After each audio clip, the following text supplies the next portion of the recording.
Good morning, friends. Welcome to YouTube channel CA Sansar.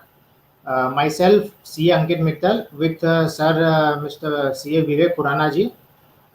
आज हम बात करेंगे practical approach for stock audit. Stock audit सभी कर रहे हैं, उनके थियोरेटिकल नॉलेज भी है, बट प्रैक्टिकली काफ़ी चीज़ें ऐसी आती है जो हम एक दूसरे से डिस्कस करें तो हम उसको हमारी स्टॉक ऑडिट की क्वालिटी को बहुत अच्छी कर पाएंगे. और वही चीज़ हमने अभी हमारे एक्सपीरियंस से शेयर की है इसमें.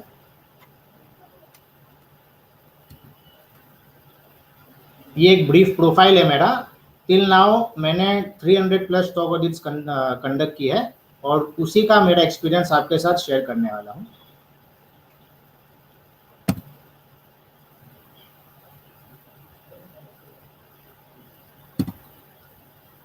पहले तो आपको समझना पड़ेगा स्टॉक ऑडिट का ऑब्जेक्टिव क्या है. जो बैंकर है वो चार्टर अकाउंटेंट फर्म को स्टॉक ऑडिट के लिए अपॉइंट करता है, तो उसका पर्पस क्या है, वो क्यों अपॉइंट करता है और उसका पर्पस वो क्या चाहता है, वो चीज़ हमारी रिपोर्ट में आनी चाहिए. उसका मेन पर्पस है the end use of the fund should be justified. Fund जिस चीज़ के लिए बोरो किया है वही चीज़ में यूज़ होना चाहिए. ऐसा नहीं कि बिजनेस के लिए, वर्किंग कैपिटल के लिए यूज़ किया है और रियल एस्टेट में डाइवर्ट कर दिया है. उसके लिए मेन आपको स्टॉक और डेटर का फिगर चेक करना रहेगा. उसका ड्राइंग पावर बैठना चाहिए. अगर ड्राइंग पावर बैठ रहा है, फिजिकल स्टॉक अवेलेबल है जितना बुक्स में बोल रहा है, तो the end use of the money is 100% justified.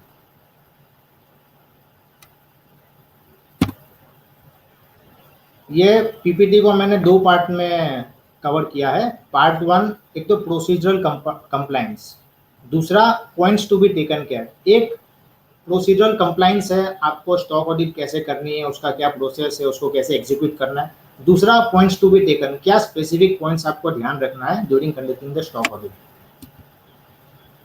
सबसे पहले बात करते हैं पार्ट 1 प्रोसीजरल कंप्लायंस. जैसे ही आपके पास स्टॉक ऑडिट का असाइनमेंट आता है, the first thing is you should share your acceptance to the concern authority as per the schedule time.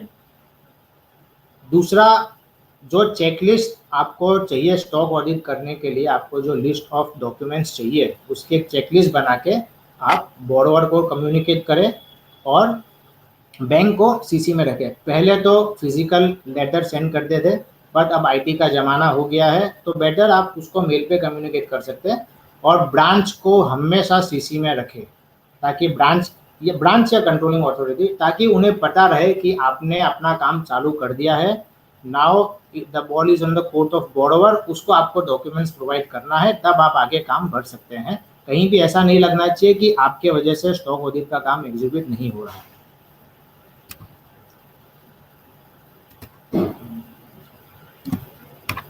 फिर आते हैं पॉइंट्स जो आपको ध्यान रखना है during conducting the stock audit. आपको क्या क्या पॉइंट्स ध्यान रखना है.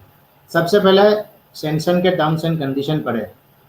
सेंशन लेटर जो है, it should be duly signed and endorsed by the branch manager as well as the borrower. काफ़ी टाइम हमने क्या देखा है, सेंशन लेटर ब्रांच से मांगते हैं, ब्रांच सेंशन लेटर प्रोवाइड कर देती है, बट वो उसमें बोरोवर या बैंक का साइन नहीं होता है.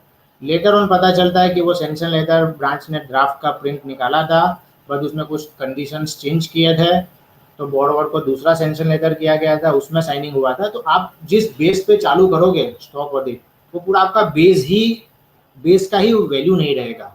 इसलिए इट इज ऑलवेज एडवाइजेबल कि आप एंडोर्स्ड सेंशन लेटर ले, जो ब्रांच और बोरोवर जिसने उसको साइन किया हुआ है. समटाइम्स कुछ स्पेसिफिक कंडीशन होती है. ड्राइंग पावर कैलकुलेट करने का एक प्रोसेस है, वो मैं आगे आपको बताऊंगा, बट उसमें काफ़ी टाइम स्पेसिफिक कंडीशन होती है. दैट सपोज द स्टॉक का 25% मार्जिन लेस होगा, डेटर का 50% होगा, एटसेट्रा. लेकिन काफ़ी टाइम स्पेसिफिक कंडीशन होती है upper cap of the stock and book depth. Suppose आपका डेटर 5 करोड़ है, 50% मार्जिन करके आपको 2.5 करोड़ एलिजिबल मिलता है, बट अपर कैप कंडीशन रहता है कि only debtor up to 2 crore can be consider for calculating DP. तो इन दैट केस आप डेटर को 2.5 करोड़ नहीं 2 करोड़ लेंगे. वो एक स्पेसिफिक कंडीशन काफ़ी बैंक में रहती है, जनरली नेशनलाइज में रहती है, वो आपको ध्यान देना रहेगा. Thirdly, activity. कौन सी एक्टिविटी के लिए आपको बिजनेस वर्किंग कैपिटल दिया गया है. काफ़ी बार हम देखते हैं कि प्राइवेट लिमिटेड में 2 डिवीज़न होते हैं, 2 एक्टिविटी चलती है. Suppose activity A and activity B. Activity A के लिए पैसा दिया गया है, बट काफ़ी टाइम वो पैसा एक्टिविटी बी में भी यूज़ होता है. दिस इज नॉट जस्टिफाइड, ऐसा नहीं होना चाहिए। इसके लिए जब आप देखते हैं कि एक्टिविटी अलग अलग रहती है, activity A and activity B, तो आपको देखना है कि कौन सी एक्टिविटी के लिए आपको पैसा दिया गया है, ये बहुत जरूरी है। दूसरा, इट इज ऑलवेज एडवाइजेबल कि आप प्राइम सिक्योरिटी विजिट रिपोर्ट लें बैंक का, every month, every quarter, depending upon the bank, depending upon its policy. Branch manager या उसका जो एडवांस ऑफिसर होता है, he has to conduct a primary security visit of the borrower location. वो आपको हमेशा लेना चाहिए।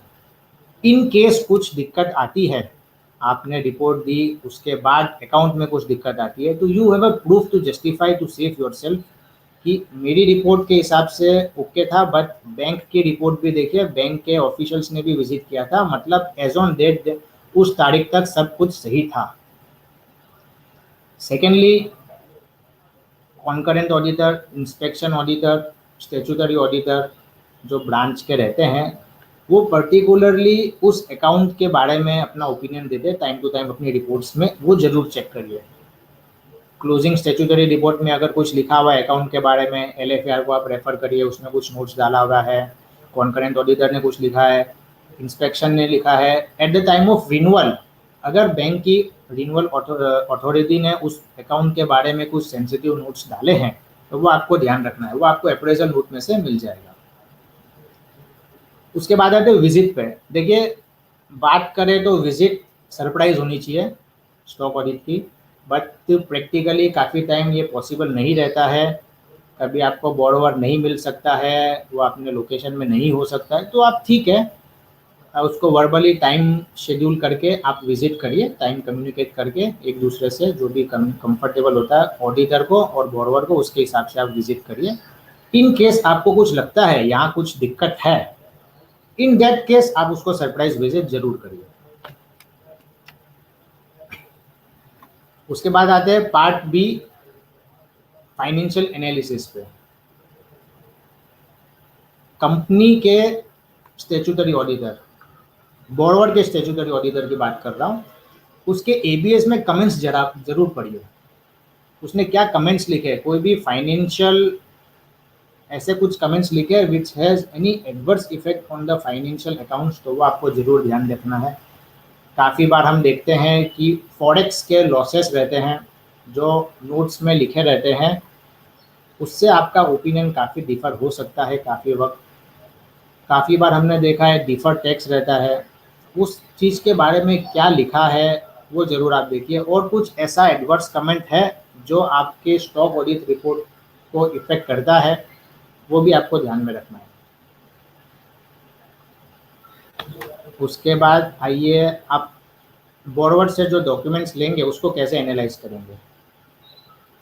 फुल ट्रायल बैलेंस लीजिए, opening, debit during the year, credit during the year, closing format, ये आप जरूर लीजिए। अगर आपको ये मिल गया, आई चैलेंज, कोई आपको बेवकूफ़ नहीं बना सकता। अब अगर आपने ये ट्रायल बैलेंस ये फॉर्मेट में ले लिया है, तो आप 100% आप उसको वेरीफाई कर सकते हैं। कहीं भी ऐसी पॉसिबिलिटी नहीं है कि आपको कुछ डेटा मैनिपुलेट करके दिया है और आप उसको नहीं पकड़ पाए। ओपनिंग बैलेंस प्रीवियस ईयर की ऑडिट रिपोर्ट से आ जाएगा, debit during the year, credit during the year आपको देखना है, और क्लोजिंग फिगर आपको जो रहेगी वो अराइव हो जाएगी उसमें से। बैंक रिकन्सिलेशन बहुत ज़रूरी चीज़ है, आई डोंट नो कितने जन देखते हैं, बट काफ़ी बार ऐसा होता है बुक्स ऑफ अकाउंट्स में चेक इश्यू कर दिए जाते हैं क्रेडिटर को, जिसके कारण क्रेडिटर का लेवल डाउन हो जाता है। बट अगर वो चीज़ नहीं देखी, तो जो रिड्यूस क्रेडिटर है, क्योंकि क्रेडिटर आप बुक्स ऑफ अकाउंट्स में से लेंगे, वो रिड्यूस क्रेडिटर ले लिए जाते हैं for the purpose of DP. तो क्रेडिटर अगर रिड्यूस आएगा तो ड्रॉइंग पावर अपने आप बढ़ के आएगा। सो आपको बैंक रिकन्सिलेशन स्टेटमेंट जरूर देखना है। Are there any cheque issued to creditor lying unclear in the bank statement, वो आपको जरूर देखना है। तीसरा है अनसिक्योर्ड लोन और कैपिटल क्रेडिट एंट्री। जो भी नया फंड इन्फ्यूजन हुआ है कंपनी में या फर्म में, बोरोवर एंटिटी में, वो आपको बैंक स्टेटमेंट से वैलिडेट करना है। ऐसा नहीं है कि बुक्स में वो चेक रिसीव कर दिया है बट अभी तक बैंक में प्रेजेंट ही नहीं हुआ है। इससे क्या होगा, वो एक आपका फिक्टिशियस फंड है जो एक्चुअल फंड नहीं है, डमी फंड आपके बुक्स में आ रहा है, और वो फंड आपके क्रेडिटर के लेवल को रिड्यूस करने के लिए यूज किया जा सकता है। इसके लिए कोई भी अनसिक्योर्ड लोन और कैपिटल की जो क्रेडिट एंट्री है, infusion, fund infusion, it has to be validated with the bank account, bank statement. Double financing of debtors, काफ़ी बार हम देखते हैं कि चैनल फाइनेंसिंग होता है। सपोज फॉर एग्जांपल मैं बात करता हूँ, रिलायंस है, रिलायंस के जो एजेंट्स रहते हैं, जो पर्टिकुलरली सूरत इंडस्ट्री की बात करूँ, जैसे मैं सूरत से हूँ तो पर्टिकुलरली आई वुड टॉक यहाँ के जो इंडस्ट्री में मैंने देखा है, काफ़ी बार रहता है कि जो यान रिलायंस से खरीदते हैं उनके कस्टमर्स, उनको बैंक से चैनल फंड फाइनेंस दिया जाता है। वो रिलायंस से जो भी परचेस करेंगे, रिलायंस को उसका पेमेंट चला जाएगा वो चैनल फाइनेंस के लोन अकाउंट से।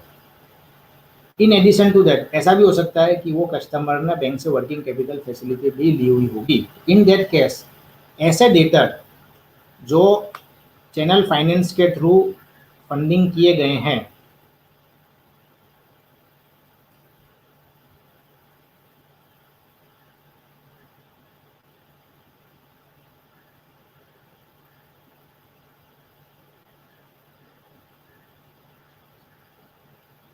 ओके। फिर आता है fourth, double financing of debtor पे। काफ़ी बार हम ऐसा देखते हैं कि डेटर फैक्टरिंग फैसिलिटी यूज़ की रहती है। सपोज एंटिटी ए ने वर्किंग कैपिटल लिमिट बैंक से ली हुई है, बट उसके पास डेटर फैक्टरिंग की भी है, डेटर डिस्काउंटिंग की फैसिलिटी भी है, कोई दूसरे बैंक से ली हुई हो सकती है। In that case such debtor which are factored which are discounted by the other bank, वो डेटर को आपको 100% एक्सक्लूड करना है for the purpose of DP, drawing power. नहीं तो क्या होगा, आपका एक ही डेटर पे डबल डबल फाइनेंस हो जाएगा, वर्किंग कैपिटल फाइनेंस भी हो जाएगा और जो फैक्टरिंग बैंक ने उसको फैसिलिटी दी हुई है वहाँ पे भी वो डेटर यूज होगा। तो आपको डबल फाइनेंसिंग पे ध्यान रखना है अगर कोई फैक्टरिंग फैसिलिटी ली हुई है तो। उसके बाद हम आते हैं एलसी पे। It is also somewhat related to data factoring only. Suppose आपने एलसी पे कुछ गुड्स सोल्ड किया है, discounted from the bank. If LC being resale discounted from the bank, should be cross checks in similar places. Suppose आपने LC पे कुछ बेचा हुआ है, इन दैट केस आप क्या करते हैं,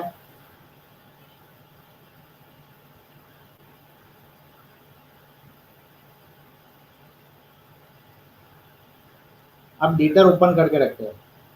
डेटर्स टू सेल्स आपने एंट्री बुक्स में दी होगी, debtor account debit to sales account credit. आपके पास एलसी आ गई होगी आपके कस्टमर से, वो एलसी आपने बैंक में डिस्काउंट करा ली होगी और बैंक ने आपको फंड दे दिया होगा। काफ़ी बार हम देखते हैं कि वो डेटर अकाउंट, वो बैंक ने फंड दिया है एलसी डिस्काउंट करके, बट वो डेटर अकाउंट को क्रेडिट नहीं किया जाता है।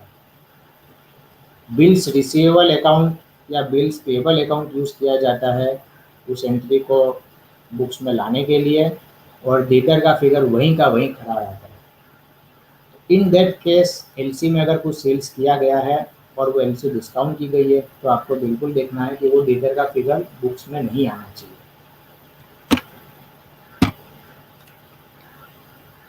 Seventh, cost components, finish goods और WIP। जो मैन्युफैक्चरिंग एक्टिविटी होती है उसमें काफ़ी बार हम देखते हैं कि principal raw material, ancillary raw material, उसके जो क्रेडिटर है वो बैंक में सबमिट किए जाते हैं।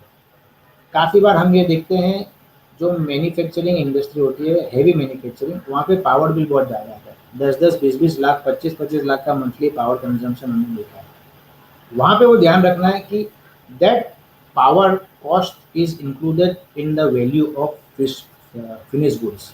फिनिश गुड्स का जो वैल्यू बॉरोवर ने किया है उसमें रॉ मटेरियल के साथ पावर का कंजम्पशन कॉस्ट भी इंक्लूड किया रहता है। तो इट इज़ 100% रिक्वायर्ड कि आप वो पावर का आउटस्टैंडिंग जो पर्टिकुलर डेट का है वो आप क्रेडिटर के लिए कंसीडर करें to arrive at the paid stock, क्योंकि वो जो पावर का कॉस्ट है वो फिनिश गुड्स में ऑलरेडी इंक्लूडेड है। तो it is related to the value of the goods. तो वो आपको लेस करना है। ऐसे और भी अगर एक एग्जांपल और भी कुछ बात करूँ तो स्टोर्स एंड स्प्रेड्स में भी हम काफ़ी बार ऐसे देखते हैं, वो सब चीज़ें आपको ध्यान रखनी है। उसके बाद आते हैं, जैसे पावर की बात मैंने आपको करी थी, पावर के साथ उस टाइप के काफ़ी वेजेस, फैक्ट्री ओवरहेड की अगर आप बात करें तो फैक्ट्री रेंट भी अगर आप बात करते हैं, फैक्ट्री रेंट भी मेरे इन माय ओपिनियन अगर कुछ फैक्ट्री रेंट आउटस्टैंडिंग है तो वो लेस होगा फिनिश गुड्स में से to arrive at the value of, to arrive at the paid stock, क्योंकि वो फैक्ट्री रेंट आपको वो देखना है, उसके ट्रेडिंग अकाउंट में ही आएगा। अगर वो कॉस्ट ऑफ गुड्स में इंक्लूड किया गया है तो with the outstanding factory rent wages power, जैसा कि मैंने बताया, वो 100% वहाँ से लेस होना है to arrive at the paid stock. काफ़ी बार बोरोवर इसमें आर्ग्यूमेंट करते हैं कि ये आएगा, ये नहीं आएगा, हम बैंक में नहीं देते हैं। इसलिए एडवाइजेबल है आप एक कॉस्ट कंपोनेंट की सर्टिफिकेट उससे ले लें कि आप कॉस्ट में क्या क्या इंक्लूड करते हैं, उससे साइन करके सर्टिफिकेट अपने पास ले लें। आप इसको वेरीफाई प्रीवियस ईयर की ऑडिट रिपोर्ट से भी कर सकते हैं। 100% वो सब ट्रेडिंग अकाउंट में ही आया होगा। उसके बाद production capacity in case of manufacturing unit. Manufacturing unit की आप विजिट पे जाएंगे, आप देखेंगे वो एक्स यूनिट का प्रोडक्शन क्लेम कर रहे हैं, मेरा ईयरली प्रोडक्शन इतना है, बट आप बुक्स में देखेंगे तो प्रोडक्शन से ज़्यादा सेल आ रहा है। तो वो एक्स्ट्रा सेल कहाँ से आ रहा है? क्या उसने कुछ ट्रेडिंग एक्टिविटी की है, या वो सेल ऐसा है which is not actual sales? वो आपको ध्यान रखना है। आपको उसका प्रोडक्शन कैपेसिटी, उसके पास जो भी फैक्ट्री लाइसेंस है वहाँ से मिल जाएगा। उसके पास क्या अप्रूव्ड प्रोडक्शन कैपेसिटी, आपके पास जो अप्रूव्ड प्रोडक्शन कैपेसिटी है आपको वही कंसिडर करना है। इन केस बहुत ज़्यादा डिफरेंस आता है और एक्चुअल में वो क्लेम कर रहा है कि मेरा प्रोडक्शन कैपेसिटी इतना है बट मैंने सर्टिफिकेट को रिन्यू नहीं करवाया, what ever may be the reason, तो आपको ये रिपोर्ट में आपको ज़रूर मेंशन करना है कि this is the reason, but this is the actual point कि production capacity as per license is different और फिजिकल बोरोवर अलग क्लेम कर रहा है। Bank should take the call, bank फिर उसमें डिसाइड करेगा क्या करना है। उसके बाद आ जाइए 10th, डिस्क्लेमर। काफ़ी बार हमने देखा है, जैसे सपोज आप कोई ऑडिट करेंगे ऑर्नामेंट्स, ज्वेलरी सेक्टर का, ज्वेलरी का हो गया, डायमंड्स का हो गया, यू कैन नॉट सर्टिफाई कि ये डायमंड असली है या नकली। You can not certify, you we charter accountant can not certify ये डायमंड असली है नकली, गोल्ड असली है या नकली, क्योंकि हम उसमें स्पेशलाइज पर्सन नहीं है। So in that case you have to write कि we are just the financial auditor, हमने फाइनेंशियल ऑडिट की है, we cannot certify the authenticity of originality of such product. वो आपको जरूर लिखना है। और दूसरी अगर कुछ बात करूँ इस टाइप की इंडस्ट्री से रिलेटेड, तो मशीनरी में भी कुछ पॉइंट तक हो सकता है, क्योंकि हम हमारे लिए it is very difficult to identify जो मशीनरी के स्पेयर पार्ट्स वगैरह होते हैं, जो मशीनरी मैन्युफैक्चरिंग कंपनी होती है, वो बनाने के बाद एक उसका वैल्यू अलग निकलता है, बट आपके लिए तो एक वो आयरन ही है। तो आयरन है या स्टील है, क्या है, ब्रास है, ऐसे कुछ पॉइंट में आपको डिस्क्लेमर ज़रूर देना चाहिए। Particularly gold jewellery, ornaments, diamonds, उसमें इट इज़ मस्ट कि आपको दे। इंश्योरेंस आपको चेक करना है, insurance of the prime security, bank का क्लॉज होना चाहिए इंश्योरेंस पॉलिसी में, बैंक का नाम होना चाहिए, रिस्क का लोकेशन पर्टिकुलरली लिखा रहना चाहिए। ऐसा नहीं है कि उसके दो गोदाउन है, ए और बी, और पॉलिसी में खाली एक ही का लिखा है, तो जो बी गोदाउन में जो स्टॉक हो गया it is considered as unsecured. In case of any adverse situation उसको क्लेम लेने में दिक्कत आएगी, insurance company will definitely reject the claim. तो इन दैट केस बोरोवर को और बैंक को पर्टिकुलरली दोनों को ही दिक्कत होगी। तो आपको एड्रेस पर्टिकुलरली चेक करना है कि जो उसका रिस्क लोकेशन है वो इंश्योरेंस पॉलिसी में पर्टिकुलरली सही एज इट इज़ होना चाहिए। जीएसटी सर्टिफिकेट में भी वो एडेड होना चाहिए। रेंट एग्रीमेंट होना चाहिए टू जस्टिफाई कि वो एक्चुअल में उसी का लोकेशन है। ऐसा नहीं है कि कोई दूसरे लोकेशन पर विजिट करा दी which is not the location of the borrower, ऐसा नहीं होना चाहिए। उसके बाद आता है correlation of drawing power with latest ABS.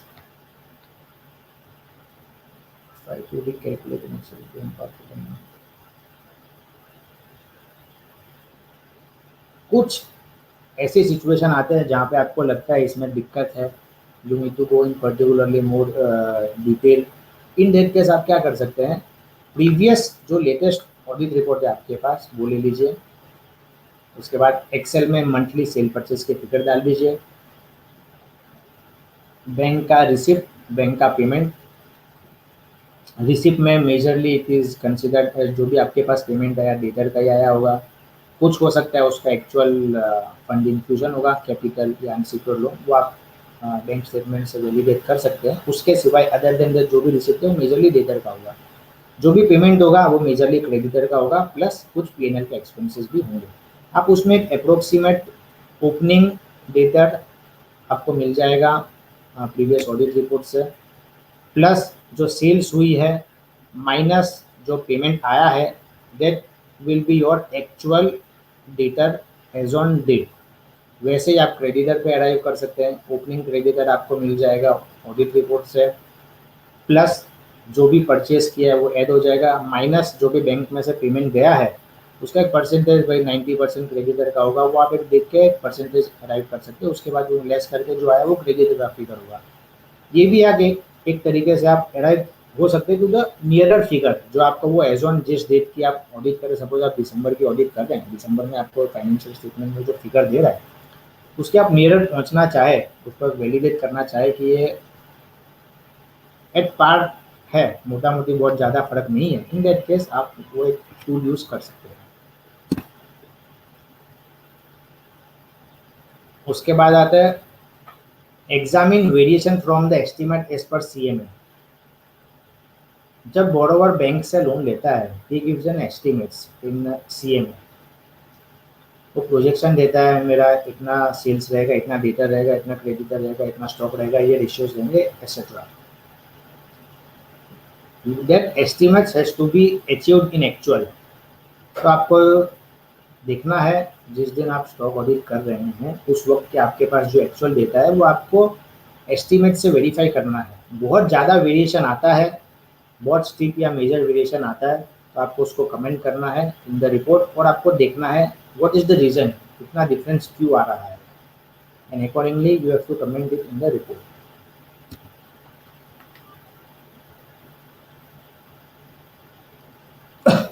Visit confirm करनी है, बिल्कुल 100% करनी है। काफ़ी बार हम देखते हैं आपकी विजिट कंफर्म अगर नहीं होती है तो यू इन केस कुछ दिक्कत है तो बोरोवर आप पे कोई भी क्लेम कर सकता है कि स्टॉक ऑडिटर आया ही नहीं, उसने स्टॉक सही नहीं देखा है, कुछ भी बोल सकता है।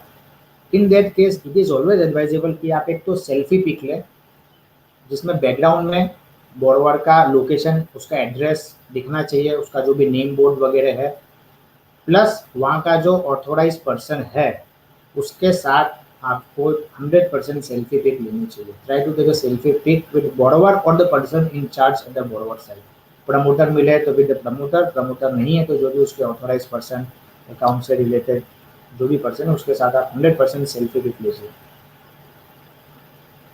ये जो चीज़ें हैं सेल्फी पिक वगैरह, ये अब डिजिटलाइजेशन की तरफ जो ज़माना जा रहा है, सबके मोबाइल में कैमरा रहता है, कोई दिक्कत आती नहीं है, तो you should use this.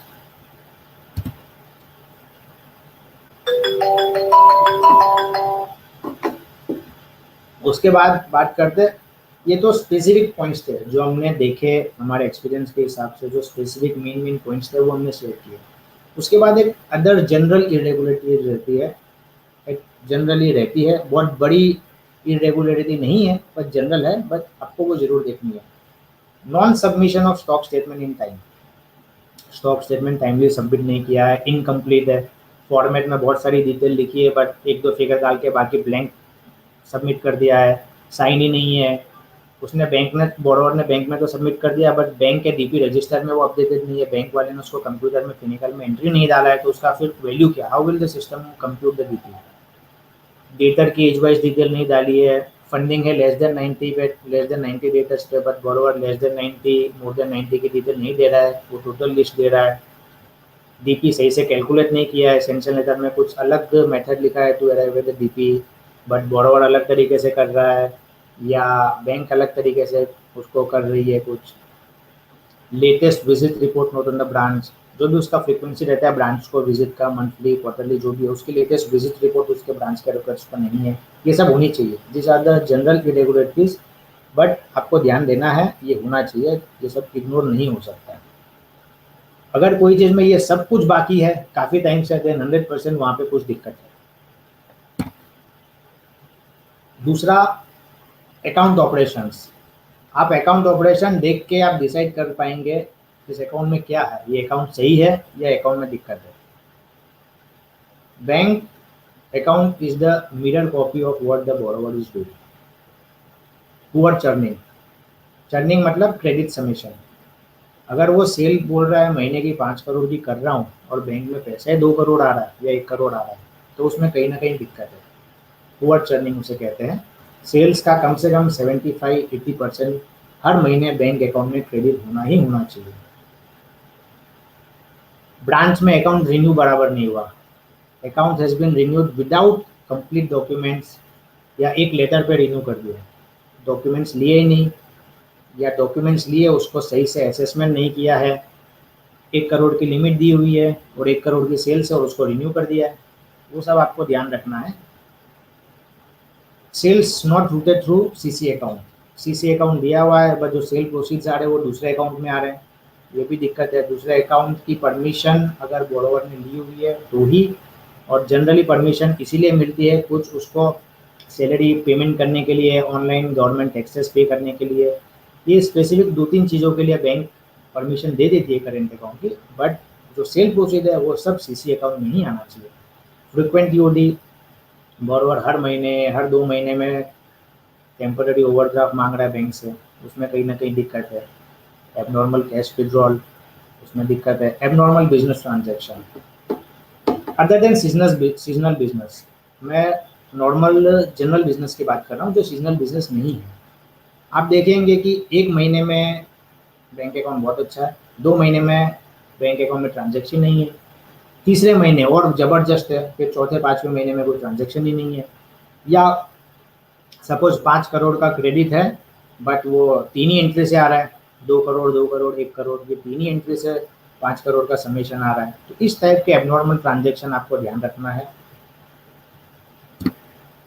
Insurance coverage, insurance coverage आपको देखना है, कवरेज वैल्यू फुल्ली कवर्ड है कि नहीं है, पॉलिसी एक्सपायर तो नहीं हो गई है, बैंक का क्लॉज, बैंक का नाम डाला है कि नहीं डाला है, लोकेशन सही से डाला है कि नहीं डाला है, description of the goods, more specifically goods का डिस्क्रिप्शन उसमें स्पेसिफिकली सही डाला है नहीं डाला है।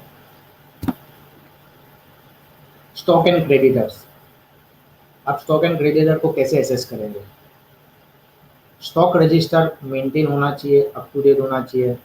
ऑब्सोल्यूट स्टॉक, जो पुराने स्टॉक है, स्लो मूविंग, या 1-1 2-2 साल से बुक्स में पड़े हैं बट आउटडेटेड हो गए हैं, that should be excluded from the stock value to calculate DP. March, suppose March महीने में उसने स्टॉक स्टेटमेंट सबमिट किया था, उसके बाद 2 महीने 3 महीने बाद फाइनेंशियल ईयर की ऑडिट रिपोर्ट उसने बैंक में सबमिट की, तो प्रीवियस ऑडिट रिपोर्ट जो आपके पास लेटेस्ट है उसके मार्च महीने के फिगर आपको मार्च महीने के स्टॉक स्टेटमेंट से टैली करना है। उसमें बहुत ज़्यादा वेरिएशन इनफैक्ट आना ही नहीं चाहिए, वेरिएशन आना ही नहीं चाहिए। काफ़ी बार ये होता है कि बोरोवर के गुड्स जॉब वर्कर के प्रीमाइसेस पे भेजते हैं, वो बोलता है कि साहब मैंने जॉब वर्कर के प्रीमाइसेस पे भेजा है, गुड्स वहाँ पे पड़े हैं वो जॉब एक्टिविटी होने के लिए, वो आपको वेरीफाई करना है बाय वे ऑफ डिलीवरी चालान, आप कंफर्मेशन मंगवा सकते हैं जॉब वर्कर से। काफ़ी बार इसका वाइजा वर्जा होता है, बोरोवर के पास गुड्स आए हुए हैं for doing any job work, वो जॉब वर्क एक्टिविटी कर रहा है, उसके पास गुड्स आए हुए हैं, इन दैट केस वो आपको ध्यान रखना है कि it has to be excluded for DP, कहीं ऐसा नहीं कि वो अपना गुड्स क्लेम करके आपको दिखा दे, तो ये चीज़ ध्यान रखनी है।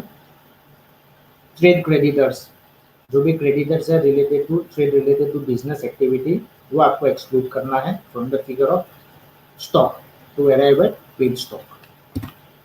डेटर्स, इसमें क्या क्या चीज़ देखनी है। लॉन्ग पेंडिंग डेटर्स, कुछ ऐसे डेटर है जो एक एक दो दो साल से चलते आ रहे हैं बुक्स में, वो देखना है उसका क्या रीज़न है, पेमेंट आएगा नहीं आएगा, कहीं बैड डेब्ट्स तो नहीं है। प्रॉपर एज वाइज बाइफर्केशन होनी चाहिए। इंक्रीज इन कलेक्शन पीरियड जो ग्रेस पीरियड या डिप्स मिलते हैं 90 days, 120 days, 60 days, what ever में बी द बिजनेस ट्रेंड, उसके हिसाब से कलेक्शन पीरियड कितना उसमें इंक्रीज हो रहा है कि कलेक्शन पीरियड डिक्रीज हो रहा है, वो देखना है। इंक्रीज इन कलेक्शन पीरियड मतलब पेमेंट जल्दी फास्ट आ रहा है, it is a good sign. Any dispute with the debtors pending in the court, कोई डेटर के साथ डिस्प्यूट है, सब्जेक्टेड टू एनी डिसीजन है, कोर्ट में पेंडिंग है, वो आपको ध्यान रखना है। Group firm is to be excluded for DP purpose, ये ध्यान रखना है। सपोज उसकी कोई दूसरी फर्म है, उसने उसको भी माल बेचा है, तो वो जो डेटर है, ग्रुप फर्म के जो डेटर है, is has to be excluded for the purpose of drawing power. Others general points जो आपको ध्यान रखना है, diversion to the group firm, group firm में डाइवर्जन नहीं होना चाहिए। डाइवर्जन कैसे हो सकता है, कुछ उसके एग्जांपल बात करें। ग्रुप फर्म में माल बेच दिया और बुक्स में डेटर खड़ा है, पैसा आ गया, ग्रुप फर्म के पास आया है, बट मेन फर्म के पास नहीं आया जिसने उसको माल बेचा था। एक एक दो दो साल से खाली डेटर्स खड़ा है, it is a sign of diversion. Loans in advances खड़ा है। अकाउंट विद अदर बैंक, दूसरे बैंक से अकाउंट खोल लिया with no prior permission obtain from the lending bank, in that case diversion हो सकता है। उसके बाद bank name plate not displayed at prominent place, visit के वक्त बैंक का नेम प्लेस प्रोमिनेंट प्लेस पे होना चाहिए। ऐसा नहीं है कि आप जाओगे और अंदर कहीं नेम प्लेट लगाया है जो clearly generally at the glance नहीं दिख सकता, तो ये आपको देखना है कि bank name plate should be displayed at the prominent place which is easily visible, सब देख सके उसको, छुपा के नहीं लगाया हुआ होना चाहिए। ये जो चीज़ें हैं ये जनरली इलस्ट्रेटिव है and not the exhaustive one. Actual practice, there may be other observation irregularity over and above what is stated in the list. ये भी हो सकता है कि इसके सिवाय कुछ और एडिशनल irregularities हो सकती है जो आप देख सकते हैं, which you might have come across during the time of stock audit. But ये एक इलस्ट्रेटिव है कि हमने जो देखा है, हमारे एक्सपीरियंस के हिसाब से हमें जो लगा है कि ये होना चाहिए, यहाँ यहाँ जनरली इरेगुलरिटी मिलती है, वो हमने शेयर किया है। It is not the complete कि ये इसके बाहर कुछ नहीं मिलेगा, ऐसा नहीं है। अब आते हैं रिपोर्ट्स में। Preparation, discussion if needed, submission of the report in invoice. आपने विजिट कर ली, आपके पास डॉक्यूमेंट्स आ गए, उसके बाद आप रिपोर्ट प्रिपेयर करिए। आप रिपोर्ट प्रिपेयर करिए, रिपोर्ट बनाएंगे, आप एक कंक्लूजन पे पहुंचेंगे, कुछ ऑब्जर्वेशन होंगे, आपको लगता है डिस्कस करना है तो आप बोरोवर से डिस्कस करिए। कुछ एडिशनल आपको जस्टिफिकेशन, डॉक्यूमेंट्स, आंसर्स चाहिए, वो उससे मांगिए। उसके बाद आप रिपोर्ट बना के सबमिट करिए and with your invoice submit करना है, मत भूलना, वो सबसे वो भी ज़रूरी चीज़ है, क्योंकि काफ़ी बार आप इनवॉइस सबमिट करना भूल जाते हैं कि भाई बाद में भेज दूंगा, तो कलेक्शन में काफ़ी डिले हो जाता है बैंक से। आपको रिपोर्ट के साथ में इनवॉइस भी जरूर सबमिट करना है। Thank you very much for your patience listening. Any query discussion can be reach at, मेरा ईमेल आईडी मोबाइल नंबर है। आपको कुछ भी क्वेरी हो, कुछ डिस्कशन हो, या इस पर्टिकुलर चीज़ में आपको कुछ और एडिशनल पूछना हो, तो आप मुझे ये नंबर पे कांटेक्ट कर सकते हैं। Any time I will be able to help. तो नहीं, क्योंकि काफ़ी सीनियर भी होंगे, मैं उनको क्या हेल्प करूँगा, but I will be more enlighten कि मुझे भी उनसे कुछ सीखने मिलेगा। I thank very much CA Vivek Khurana ji and CA Sansar channel for giving me this opportunity to share my presentation and experience on this platform. Thank you very much.